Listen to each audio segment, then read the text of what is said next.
was an inspiration to me, and I can't imagine how inspiring his message was to all the students here today. His story really makes his message come alive. It's phenomenal. Please put your hands together and help me welcome Mr. Mark Black. I get to school on the very first day in September. I walk into the residence, there's a friendly girl at the front desk. She greets me and my parents, gives me a key. She says, "Mark, you're in room 109. It's just down the hall on the right." So I walk down the hall, thinking, please let me be the first one here, so at least I can get comfortable and settled before it invades my space. And I'm about to walk in the door, but then I get really nervous. You know, my hands are shaking, my palms are sweating, my heart's pounding. But have you ever had one of those moments where you're really nervous on the inside, but you don't want anybody else to know? So I take a big, deep breath, and I walk in the door and I hear this voice say, "Hey." And I'm like, that's a pretty deep voice. I'm gonna be okay, I'm gonna be okay, I'm gonna be okay.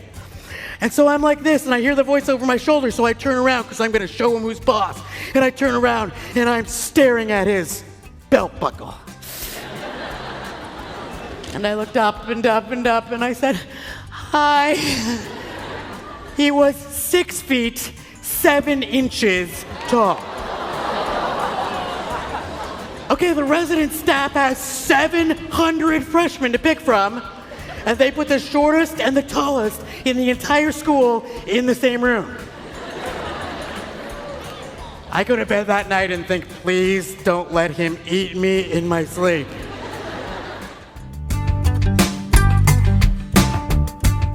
I would strongly encourage anybody, any administrator, someone in my position, if they had an opportunity to get Mark into their school, he will certainly impact your students.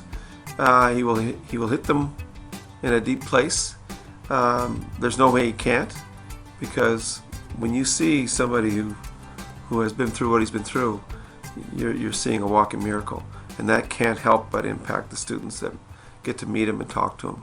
In September of 2002, I had been feeling sick for a couple of months. I had a chronic heart problem, but I'd always done really well. But suddenly I'm at college and things don't seem to be feeling right. And after a few months of ignoring it, I just couldn't ignore it anymore. I went in to see my doctor. He ran a series of tests, and a few days later came into my hospital room, looked me in the eye, and said the words that changed my life. "Mark, you need a heart and double lung transplant." Okay. When? 2 years, 3 years, 5 years? He said, "I can't tell you for sure, but if I had to guess, I'd say that if you don't have a transplant in the next 12 to 18 months, you're not going to see your 25th birthday." And in a heartbeat, my life changed. What if you had 1 year left to live? What would you do? How would you spend that time?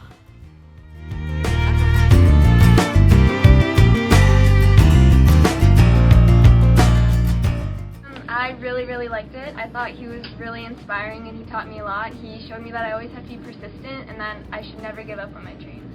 He's really different from other motivational speakers because he doesn't say all the cliches. He really used his own story in a way that really made it go to heart, and I really liked it.